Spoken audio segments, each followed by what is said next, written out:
Merci beaucoup et bonjour à tous. Bonjour, docteur Arruga. Alors, très content de vous revoir de retour de vos vacances. Merci d'être avec nous. Et en même temps, en parlant de vacances, j'aimerais souhaiter un bon retour à plusieurs Québécois qui ont eu la chance d'être en vacances au cours des dernières semaines, donc de revenir au travail. J'aimerais vous remercier les Québécois en général de la solidarité qui a été démontrée au cours des dernières semaines. Vous vous souvenez qu'on a fait plusieurs appels à l'effort collectif sur plusieurs points, notamment au dépistage, mais je dirais beaucoup aussi au port du masque, et j'y reviendrai tout à l'heure parce que ces appels-là ont été vraiment entendus par le grand public, puis je tiens à le préciser. Je vais commencer par le dépistage. Spécifiquement, le dépistage, c'est reconnu, c'est une des armes les plus puissantes de lutte contre le virus. Je vais le dire souvent, puis je vais y revenir, c'est ce qui nous fait penser que dans la deuxième vague, on peut être beaucoup plus proactif que réactif dans la première vague pour des raisons évidentes.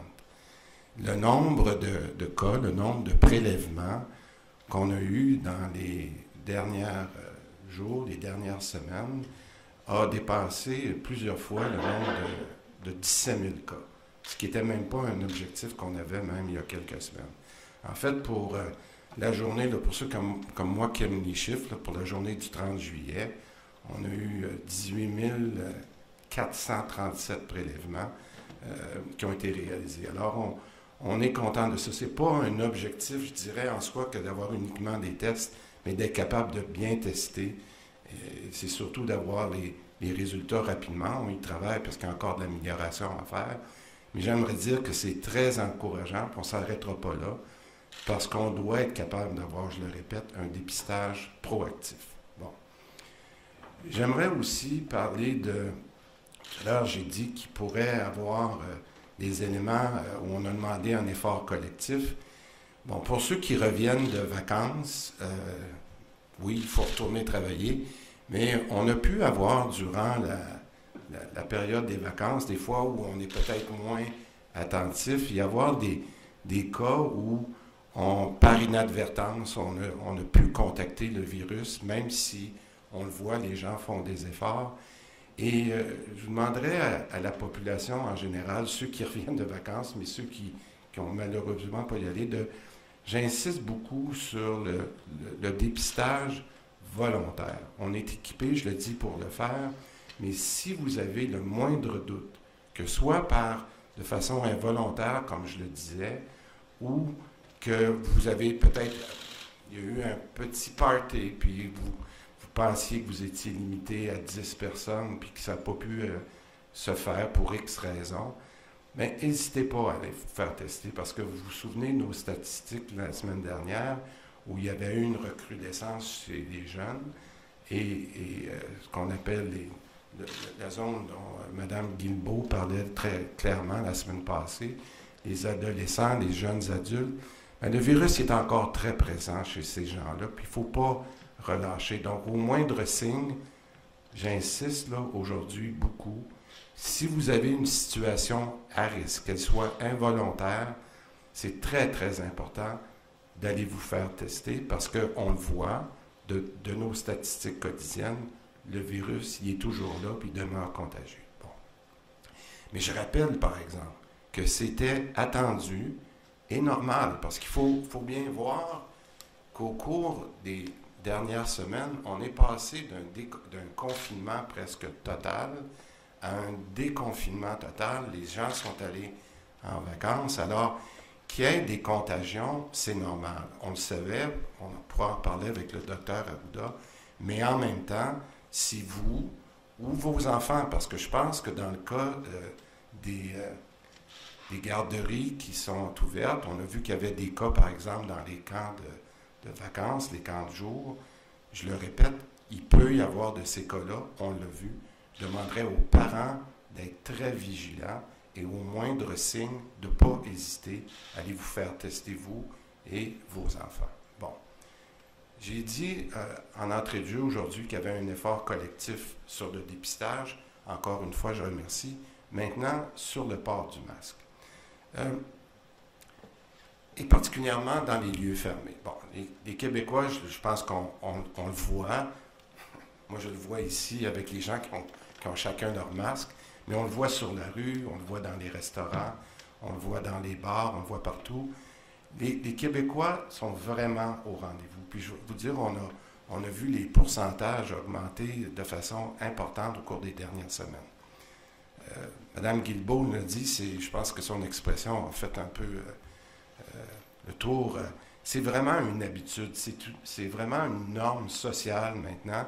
Et ce que j'aime comme expression, c'est qu'on est là pour donner l'exemple. Plus on va donner l'exemple que c'est rendu la norme d'avoir le masque, je pense que tout le monde va pouvoir comprendre que c'est pas uniquement pour se respecter personnellement, mais respecter les autres. Donc, ce qui me permet de faire un rappel aujourd'hui sur les lieux intérieurs. Je l'ai dit tout à l'heure, c'est très clair, il faut que les lieux privés, les parties privées, en bon français qu'on appelle, les rassemblements privés, qui soient dans une cour ou à l'intérieur d'une maison, d'une résidence personnelle, il faut que ça soit limité à 10 personnes. Il n'y a aucun changement qu'on est prêt à faire là-dessus. C'est trop important pour les raisons qu'on a expliquées longuement.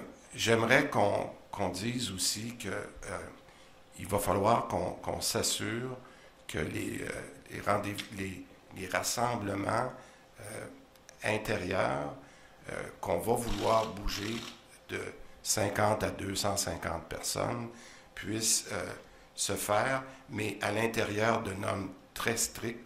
On ne parle pas ici de rassemblement, mais on parle vraiment d'auditorium, d'auditoire. C'est-à-dire que, je donne l'exemple peut-être le plus simple, on est ici à la Place des Arts, on peut monter à 250 personnes, mais pas dans la salle qui est ici. Ça prend vraiment une salle qui peut prendre 250 personnes, mais permettre la distanciation qu'on demande. Bon, maintenant, je dirais en conclusion, après avoir parlé du dépistage, du port du masque, j'aimerais qu'on se donne un défi. Le défi, pour moi, il est important. C'est qu'on a vu, les gens s'inquiétaient il y a quelques semaines qu'il y avait une augmentation du nombre de cas par jour. On était monté, vous vous souvenez, à 180 cas par jour. Et c'est normal que ça nous inquiète, c'est sur notre radar. La bonne nouvelle, c'est qu'au cours des derniers jours, on voit qu'il y a eu, je dirais dans la dernière semaine, une certaine stabilité. Par contre, à chaque fois qu'on additionne, même une bonne journée comme hier, où on a eu 120 quelques cas, on additionne toujours ces cas-là à ce qu'on appelle nos cas actifs. Puis moi, ma préoccupation et notre préoccupation à toute l'équipe, c'est lorsqu'on va rentrer dans une deuxième vague, on voudrait que ce nombre de cas actifs-là soit le plus bas possible. Parce qu'à chaque fois qu'on additionne un cas, c'est peut-être quelqu'un qui est à l'hôpital, c'est peut-être quelqu'un qui est au intensif. Et en fait, derrière ces nombres-là, même pour quelqu'un comme moi qui aime les chiffres, c'est une personne qui est malade, c'est un proche, c'est un parent, c'est quelqu'un de la famille. Donc, et c'est souvent, de plus en plus, on l'a vu, des enfants.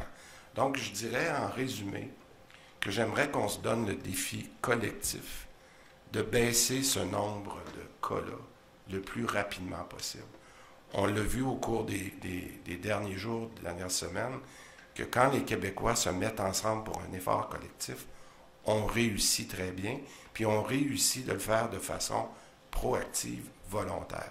Alors, je dirais que si j'avais un souhait avec l'équipe de santé publique et toute l'équipe du ministère, c'est d'être capable de baisser ce nombre de cas-là qu'on a par jour, comme on l'a fait au cours des derniers jours. Et ça, c'est un effort qui peut être fait par chacun d'entre vous, de donner l'exemple, de porter le masque, de faire la distanciation, de se laver les mains, et en cas de doute, on va se faire dépister, on a les moyens de le faire.